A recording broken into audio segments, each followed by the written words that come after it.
നമസ്കാരം, മലയാളി വാർത്തയിലേക്ക് സ്വാഗതം. മഴ മുന്നറിയിപ്പിൽ എന്തൊക്കെ മാറ്റങ്ങൾ വന്നു എന്ന് നോക്കാം. ലക്ഷദ്വീപിന് മുകളിലായി സ്ഥിതി ചെയ്തിരുന്ന ചക്രവാത ചുഴി മധ്യകിഴക്കൻ അറബിക്കടലിൽ കർണാടക ഗോവ തീരത്തിനു മുകളിൽ ന്യൂനമർദ്ദമായി ശക്തി പ്രാപിച്ചിരിക്കുകയാണ്. ഓഗസ്റ്റ് 24 വടക്കൻ ബംഗാൾ ഉൾക്കടലിൽ പുതിയൊരു ചക്രവാത ചുഴി രൂപപ്പെടാൻ സാധ്യതയുണ്ട്. ഇതിന്റെ ഫലമായി കേരളത്തിൽ അടുത്ത 5 ദിവസം വ്യാപകമായി ഇടി മിന്നലോടുകൂടിയ നേരിയ ഇടത്തരം മഴയ്ക്ക് സാധ്യതയുണ്ട്. ഒറ്റപ്പെട്ട സ്ഥലങ്ങളിൽ ഓഗസ്റ്റ് 25 ശക്തമായ മഴയ്ക്ക് സാധ്യതയുണ്ടെന്നും കേന്ദ്ര കാലാവസ്ഥാ വകുപ്പ് അറിയിച്ചു. കേന്ദ്ര കാലാവസ്ഥാ വകുപ്പിന്റെ അടുത്ത 5 ദിവസത്തേക്കുള്ള മഴ സാധ്യതാ പ്രവചനം. വിവിധ ജില്ലകളിൽ കേന്ദ്ര കാലാവസ്ഥാ വകുപ്പ് മഞ്ഞ അലർട്ട് പ്രഖ്യാപിച്ചിരിക്കുകയാണ്. ഇന്നും നാളെയും അലർട്ടുകൾ, മഴ മുന്നറിയിപ്പൊന്നും നിലവിലില്ല. പക്ഷെ മറ്റന്നാൾ മുതൽ അതിതീവ്ര മഴയ്ക്ക് സാധ്യതയുണ്ട്. മറ്റന്നാൾ കണ്ണൂർ, കാസർഗോഡ് ജില്ലകളിൽ, അതായത് 24-ാം തീയതി കണ്ണൂർ, കാസർഗോഡ് ജില്ലകളിലും 25-ാം തീയതി കോഴിക്കോട്, കണ്ണൂർ, കാസർഗോഡ് ജില്ലകളിലും 26-ാം തീയതി കോഴിക്കോട്, കണ്ണൂർ, കാസർഗോഡ് ജില്ലകളിലും മഞ്ഞ അലർട്ട് പ്രഖ്യാപിച്ചിരിക്കുകയാണ്. ഒറ്റപ്പെട്ട ശക്തമായ മഴയ്ക്കുള്ള സാധ്യതയാണ് പ്രവചിക്കപ്പെട്ടിരിക്കുന്നത്. 24 മണിക്കൂറിൽ 64.5 മില്ലിമീറ്റർ മുതൽ 115.5 മില്ലിമീറ്റർ വരെ മഴ കിട്ടുന്ന സാഹചര്യത്തെയാണ് ശക്തമായ മഴ എന്നതുകൊണ്ട് അർത്ഥമാക്കുന്നത്. മാത്രമല്ല, വരുന്ന മണിക്കൂറുകളിൽ തിരുവനന്തപുരം, കൊല്ലം, ഇടുക്കി, എറണാകുളം, തൃശൂർ ജില്ലകളിൽ ഒറ്റപ്പെട്ടയിടങ്ങളിൽ നേരിയ മഴയ്ക്ക് സാധ്യതയുണ്ടെന്നും കേന്ദ്ര കാലാവസ്ഥാ വകുപ്പ് അറിയിച്ചു. ഉയർന്ന തിരമാല ജാഗ്രതാ നിർദ്ദേശം നോക്കാം. കണ്ണൂർ, കാസർഗോഡ് തീരങ്ങൾക്ക് പ്രത്യേക ജാഗ്രത ആവശ്യമാണ്. ഉയർന്ന തിരമാലകൾക്കും കടൽ കൂടുതൽ പ്രക്ഷുബ്ധമാകാൻ സാധ്യതയുണ്ട്.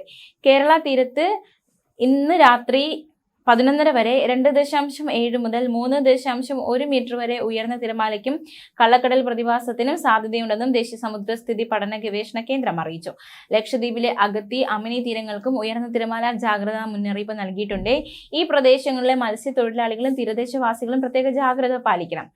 ജാഗ്രതാ നിർദ്ദേശങ്ങൾ എന്തൊക്കെയാണെന്ന് നോക്കാം. കടൽക്ഷോഭം രൂക്ഷമാകാൻ സാധ്യതയുണ്ട്. അപകട മേഖലകളിൽ നിന്നും അധികൃതരുടെ നിർദ്ദേശാനുസരണം മാറി താമസിക്കണം. മത്സ്യബന്ധന യാനങ്ങളായ ബോട്ട്, വള്ളം മുതലായവ ഹാർബറിൽ സുരക്ഷിതമായി കെട്ടിയിട്ട് സൂക്ഷിക്കണം. വള്ളങ്ങൾ തമ്മിൽ സുരക്ഷിത അകലം പാലിക്കുന്നത് കൂട്ടിയിടിച്ചുള്ള അപകട സാധ്യത ഒഴിവാക്കും. മത്സ്യബന്ധന ഉപകരണങ്ങളുടെ സുരക്ഷ ഉറപ്പാക്കണം. ബീച്ചിലേക്കുള്ള യാത്രകളും കടലിൽ ഇറങ്ങിയുള്ള വിനോദങ്ങളും പൂർണ്ണമായും ഒഴിവാക്കണം. പൊതുജനങ്ങൾക്ക് പ്രത്യേക നിർദ്ദേശങ്ങളുണ്ട്. വിവിധ തീരങ്ങളിൽ കടൽ ആക്രമണം ശക്തമാകാൻ സാധ്യതയുണ്ട്.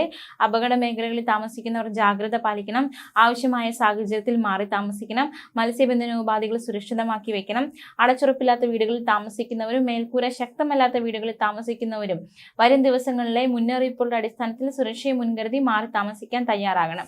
സ്വകാര്യ പൊതുവിടങ്ങളിൽ അപകടാവസ്ഥയിൽ നിൽക്കുന്ന മരങ്ങൾ, പോസ്റ്റുകൾ, ബോർഡുകൾ തുടങ്ങിയവ സുരക്ഷിതമാക്കുക. മരങ്ങൾ കോതി ഒതുക്കുക. അപകടാവസ്ഥകൾ അധികൃതരുടെ ശ്രദ്ധയിൽപ്പെടുത്തുക. ശക്തമായ മഴ പെയ്യുന്ന സാഹചര്യത്തിൽ ഒരു കാരണവശാലും നദികളോ മറ്റ് ജലാശയങ്ങളോ മുറിച്ചു കടക്കാനോ അവയിൽ കുളിക്കാനോ മീൻ പിടിക്കാനോ മറ്റ് ആവശ്യങ്ങൾക്കോ ഇറങ്ങാൻ പാടുള്ളതല്ല. ജലാശയങ്ങൾക്ക് മുകളിലെ മേൽപ്പാലങ്ങൾ, ജലാശയങ്ങൾക്കരികിലെ തീരങ്ങൾ, പാറക്കൂട്ടങ്ങൾ എന്നിവയിൽ കയറി കാഴ്ച കാണുകയോ ഫോട്ടോ, സെൽഫി എടുക്കുകയോ കൂട്ടം കൂടി നിൽക്കുകയോ ചെയ്യാൻ പാടുള്ളതല്ല. ഈ മുൻകരുതലുകളൊക്കെ സ്വീകരിച്ച് മുന്നോട്ട് പോവുക. ന്യൂസ് ഡെസ്ക്, മലയാളി വാർത്ത.